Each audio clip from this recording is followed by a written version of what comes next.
स्वागतम, सुस्वागतम, सुप्रभात। जगदीश सोशल मीडिया नेटवर्क में आप सभी का दिल से स्वागत। प्रतिदिन सुबह प्रसारित होने वाले कार्यक्रम के अनुसार प्रस्तुत करते हैं स्वामी वासुदेवानंद जी सरस्वती इनके अमृतमय वाणी द्वारा विष्णु सहस्त्र नाम। प्रवचन क्रमांक 86। गुरुदेव के चरणों में शत शत प्रणाम। जय गुरुदेव। श्री विष्णु सहस्त्रनाम प्रवचन क्रमांक 86, श्लोक क्रमांक 21 और नाम क्रमांक 70।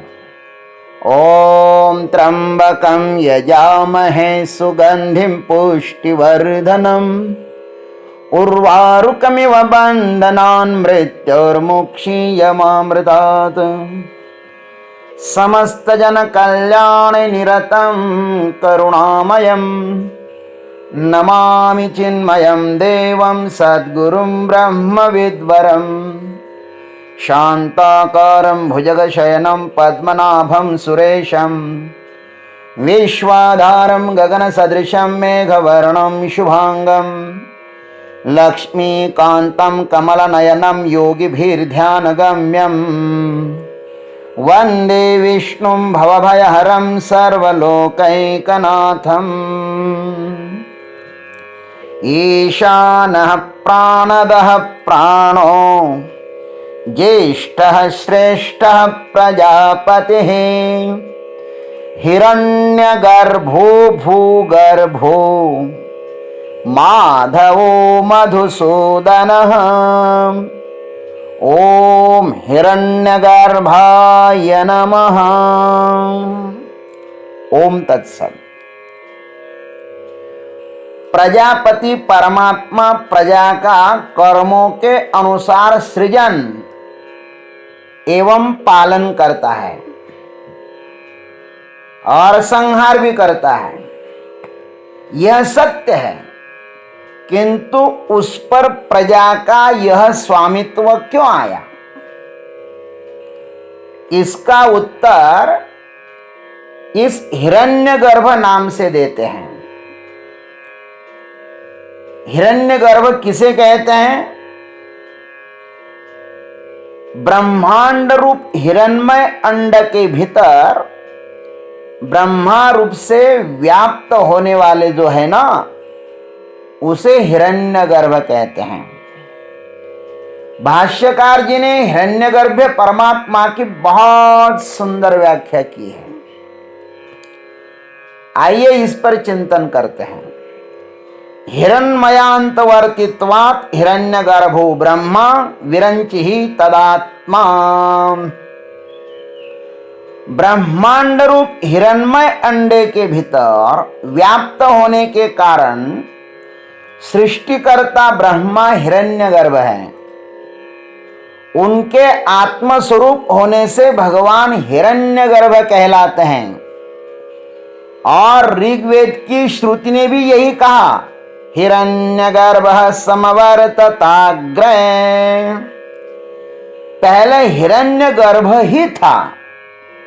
हिरण्य का अर्थ है सुवर्ण, तेज, प्रकाश। ईशावास्य श्रुति कहती है, हिरण्मयेन पात्रेण सत्यस्यापि हितं मुखम। हिरण्मय पात्र से सत्य का मुंह ढका हुआ है। इसका अभिप्राय यह है कि हिरण्य का जो गर्भ माने अधिष्ठान है सो प्रकाशवान है, परब्रह्म है। अंधकार को देखो, अंधकार प्रकाश को नहीं ढक सकता। फिर से सुनना, अंधकार प्रकाश को नहीं ढक सकता। फिर कौन ढकता है प्रकाश को? तो प्रकाश ही प्रकाश को ढक सकता है। बड़े प्रकाश में छोटा प्रकाश ढक जाता है। जैसे हम अंधेरे में टिमटिमाते दिए के सहारे हम घने अंधेरे में रास्ता ढूंढते हुए चल रहे हो और उतने में सामने से कोई गाड़ी आ जाए और उस प्रकाश के कारण कुछ समय तक हमारे समक्ष अंधेरा छा जाता है।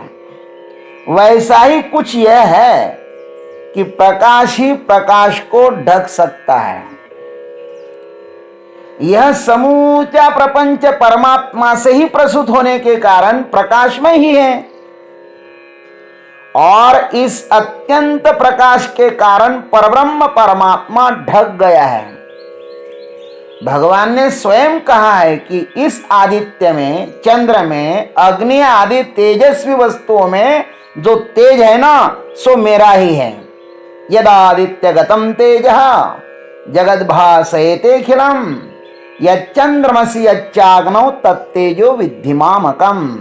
15-12। जो सूरज में स्थित तेज सारे जगत को प्रकाशित करता है, जो तेज चंद्र में है और जो तेज अग्नि में है, उसको तुम मेरा ही तेज जानो। प्रकाश से प्रकाश ही तो प्रकट होता है ना। कार्य में कारण के गुण उतर आते हैं। हिरण्यगर्भ परमात्मा इस संसार के बाहर भीतर किस प्रकार है, सो भी कहा है। मैं पृथ्वी में प्रविष्ट होकर के अपनी शक्ति से समस्त भूत मात्रों को धारण करता हूं तथा मैं ही रसरूप चंद्रमा बनकर समस्त औषधियों को माने वनस्पतियों का पोषण करता हूं। मैं ही समस्त प्राणियों के शरीर के भीतर रहकर प्राण और अपान से युक्त वैश्वानर अग्नि होकर 4 प्रकार का अन्न पचाता हूं। मैं ही समस्त प्राणियों के भीतर अंतर्यामी रूप से स्थित हूं। मुझे ही स्मृति, ज्ञान और अपोहन माने संशय आदि दोषों का नाश होता है। समस्त वेदों के द्वारा मैं ही वेद्य माने जानने योग्य हूं तथा वेदों का तत्व का निर्णय करने वाला और वेदों को तत्वतः जानने वाला भी मैं ही हूं। यह समूचा संसार परमात्मा ही है। इसलिए तो लोग इस नकली संसार में इतने आसक्त है कि उन्हें असली परमात्मा की खबर ही नहीं है। यह हिरण्यगर्भ परमात्मा क्या है, इसका यदि आपको सविस्तर वर्णन यदि इसका आपको चाहिए तो आपको पंचदशी के चित्रदीप में प्रवेश करना होगा। वहां पर उस मायापति ईश्वर से जगत की उत्पत्ति किस प्रकार होती है सो कहा है। आनंदमय ईशोयम बहुस्यामित्यवैक्षत हिरण्यगर्भ रूपो भूत सुप्ति स्वप्नो यथा भवेत।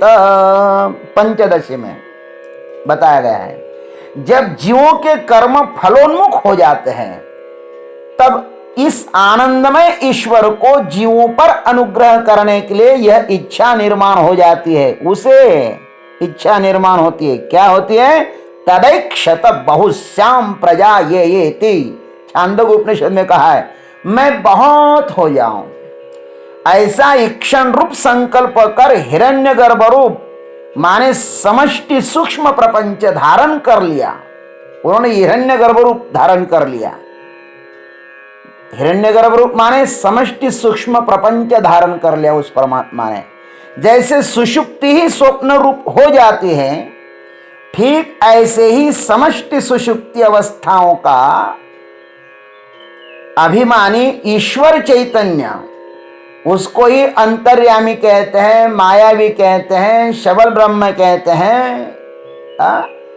वो ईश्वर चैतन्य अपने में लीन समस्त सूक्ष्म प्रपंच को उत्पन्न कर हिरण्यगर्भ माने सूत्रात्मा अथवा प्रथम जीव ब्रह्मदेव इस भाव को प्राप्त हो जाता है। केवल संकल्प के कारण ही ईश्वर हिरण्यगर्भ होता है। घटित वस्त्र से वह लांछित वस्त्र बन जाता है। चित्रदीप में एक वस्त्र का दृष्टांत दिया है।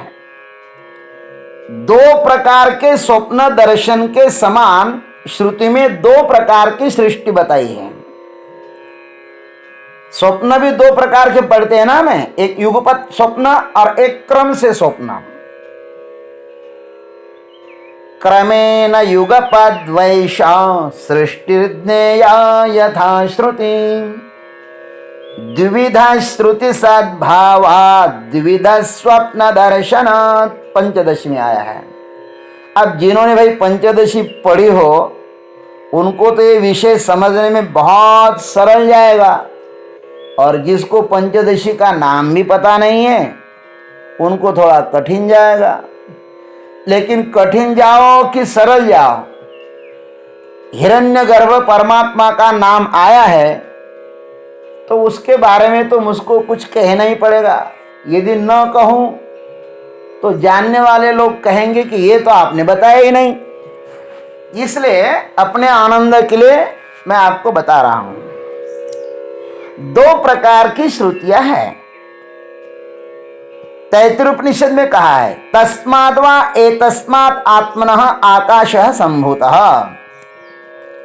इसमें क्रम से सृष्टि का वर्णन है। और ऐतरेय श्रुति में कहा है ओम आत्मा वा इदमेक एवाग्र आसीत् नान्यत् किंचन मिषत सईक्षत लोकानुसृजा इति। यह जगत प्रकट होने से पहले एकमात्र परमात्मा ही था, उसके बिना अन्य कोई भी चेष्टा करने वाला नहीं था। उस परमात्मा ने विचार किया कि मैं निश्चय ही लोकों की रचना करूं। इन श्रुतियों में युगपत सृष्टि का वर्णन है। मायावी परमात्मा सृष्टि का निर्माण दोनों में से किसी भी प्रकार से कर सकता है। जैसे जादूगर कुछ भी कर सकता है, उन श्रुतियों के अनुसार क्रम से अथवा युगपत सृष्टि का होना समझना चाहिए। वह लांछित वस्त्र स्थानीय सूत्रात्मा या हिरण्यगर्भ का स्वरूप किस प्रकार होता है उसे भी कहा है सूत्रात्मा सूक्ष्म देहाख्य सर्वजीव घनात्मकः सर्वहं मानधारित्वात् क्रिया ज्ञानादि शक्तिमान। जैसे पट में सूत्र अनुगत होता है वैसे ही प्रपंच में व्याप्त है वह सूत्रात्मा है। वैसे ही जो प्रपंच में व्याप्त है वह सूत्रात्मा है। सूक्ष्म देह नामक सूत्रात्मा समष्टि जीव माने लिंग शरीर के, जो समष्टि जीव माने लिंग शरीर, ये जितने सारे लिंग माने सूक्ष्म शरीर है वो सूक्ष्म शरीर बन जाता है तथा क्रिया ज्ञान आदि से शक्तिमान हो जाता है। एक सूक्ष्म देह का जो अभिमानी होता है उसे तेजस कहते हैं। वह मैं हूं ऐसा कहलाता है। यह मैं इच्छा ज्ञान क्रिया आदि सीमित शक्तियों से युक्त होता है। वैसे ही इन अनंत सूक्ष्म देहों को माने लिंग शरीरों को यह मैं ही हूं इस प्रकार जो कहता है उस चैतन्य को हिरण्यगर्भ कहते हैं। सूक्ष्म शरीर पर उनका अधिकार, मैं हूं ये सब कुछ। देखो भगवान सबको मैं कहते हैं, वो हिरण्यगर्भ परमात्मा है। और यह हिरण्यगर्भ असीमित इच्छा ज्ञान क्रिया, असीमित इच्छा असीमित ज्ञान असीमित क्रिया आदि शक्तियों से युक्त है। वही सर्वज्ञ है, वही सर्वशक्तिमान है। अतः समस्त सूक्ष्म शरीरों का ज्ञान इस हिरण्यगर्भ को है। हिरण्यगर्भ अवस्था में जगत की प्रतीति किस प्रकार आती है वह दृष्टांत के साथ कहते हैं। पंचदशी का दृष्टांत है प्रत्युषेवा प्रदोषेवा मग्नो मंदे तमस्ययम् लोको भाति यथा तद्वत् अस्पष्टम जगदीक्षते। यह समस्त लोग उषाह काल या संध्या काल में मंद अंधकार में निमग्न जैसे अस्पष्ट दिखाई देता है, उसी प्रकार हिरण्यगर्भ अवस्था में यह जगत अस्पष्ट दिखाई देता है। लोक प्रसिद्ध दृष्टांत कहने के अनंतर अब धौत पट का दृष्टांत देते हैं। इसलिए तो कहते हैं सायंकाल में और उषा काल में, सुबह ये मुहूर्त बहुत महत्वपूर्ण होता है। उस समय भगवान का ध्यान करो। लेकिन हम अपने पूर्वजों की बात मानते कहाँ हैं? हम तो उनसे भी ज्यादा होशियार हुए हैं। खैर, दृष्टांत दिया है बहुत बड़ा। सर्वतो लांछितो मत्स्या यथा स्यात् घट्टितः पटः सूक्ष्माकारैस्तथेशस्य वपु सर्वत्र लांछितम्। देखो यहाँ पे पट का दृष्टांत दिया है। समझ लीजिए, सुन लीजिए। नहीं समझता है तो भगवान को अर्पण कर दीजिए। लेकिन सुनो, जैसे मान लगा हुआ घटित पट काली स्याही के लकीरों से चित्रों की रूपरेखा सर्वत्र बना दी जाती है, वैसे ही माया विशिष्ट ईश्वर का शरीर अपंचकृत पंचाम महाभूतों के कार्य सूक्ष्म शरीरों से सर्वत्र युक्त होता है। दृष्टांत ऐसा है, चित्रपट की 4 अवस्थाएं होती है। एक धौत वस्त्र होता है, फिर उसको घटित किया जाता है, मान लगाया जाता है, फिर उसके ऊपर पेंसिल से चित्र रंगाया जाता है और फिर बाद में उस चित्र में शाही भर दी जाती है। एक ही वस्त्र की 4 अवस्था। वैसे परमात्मा की भी 4 अवस्था है। धौत वस्त्र माने चित ब्रह्म, घटित माने अंतर्यामी, उसको ईश्वर कहो, मायावी कहो, शबल ब्रह्म कहो, या महेश्वर कहो, या सर्व कारण कहो। लांछित वस्त्र माने सूत्रात्मा परमात्मा, हिरण्यगर्भ या प्रथम जीव ब्रह्मदेव। और रंजित वस्त्र माने ये समस्त विराट जगत। देखो ना कैसे सुंदर सुंदर चित्र भगवान ने बनाए हुए हैं। इसको ही वैश्वानर कहते हैं। ये एक ही वस्त्र की 4 अवस्थाएं, एक ही परमात्मा की 4 अवस्थाएं और एक ही जीव की 4 अवस्था होती है। जीव की 4 अवस्था कौन कौन सी? चित ब्रह्म जो है ना, माने वह हमारी तुरी अवस्था है। अंतर्यामी जो ईश्वर है ना, वो ईश्वर माने हमारी सुषुप्ति अवस्था है। सूत्रात्मा हिरण्यगर्भ जो है ना, वो माने हमारा स्वप्न है। और विराट ये वैश्वानर जो है ना, यही हमारी जागृत अवस्था है। उसको ही हम कहते हैं वही ब्रह्म है, वही प्राज्ञ है। सुषुप्ति अभिमानी जो चैतन्य वो प्राज्ञ है, तुरी अवस्था अभिमानी चैतन्य जो वो ब्रह्म है, स्वप्न अवस्था में चैतन्य जो है उसको तेजस कहते हैं, और जागृत अवस्था अभिमानी जो चैतन्य ना, उसको विश्व कहते हैं। बड़ी सुंदर बात है, ये हमें समझना चाहिए। शुद्ध ब्रह्म जब माया से कलुषित हो जाता है ना, तब उसे ईश्वर कहते हैं। ईश्वर की उपाधि माया है। जैसे मान लगा हुआ घटित पट ही ईश्वर है, और इस घटित पट पर काली स्याही के लकीरों से चित्रों की रूपरेखा बना दी जाती है ना, तब उसे हिरण्यगर्भ कहते हैं। घटित वस्त्र ईश्वर है और लांछित वस्त्र हिरण्यगर्भ है। अर्थात सृष्टि की जो अव्यक्त अवस्था है वह ईश्वर है, और सृष्टि की सूक्ष्म अवस्था है वह हिरण्यगर्भ है। माया विशिष्ट ईश्वर का जो अव्यक्त शरीर है वह हिरण्यगर्भ अवस्था में अपंचकृत पंचमहाभूतों के कार्य समष्टि सूक्ष्म शरीरों के रूप में सर्वत्र व्यक्त हो जाता है। परब्रह्म परमात्मा ही माया उपाधि के कारण ईश्वर हो जाता है। वही ईश्वर समष्टि सूक्ष्म शरीरों पर अभिमान करने के कारण हिरण्यगर्भ हो जाता है। इस प्रकार हिरण्यगर्भ का सविस्तर वर्णन पंचदशी में आया है। उसकी थोड़ी झलक हमने आपको यहाँ पर सुना दी। साधकों को चाहिए कि वह इस हिरण्यगर्भ का सदैव ध्यान भजन कर इस प्रपंच से मुक्त हो जाए। ओम तत्सत। आज इतना ही। शेष अग्रिम भाग में। जय गुरुदेव, जय जगदीश्वर, जय जय महाकाल। देवियों एवं सज्जनों, अभी आप सुन रहे थे स्वामी वासुदेवानंद जी सरस्वती इनके अमृतमय वाणी द्वारा विष्णु सहस्त्र नाम प्रवचन का अगला भाग लेकर कल सुबह फिर उपस्थित होंगे। हरि ओम।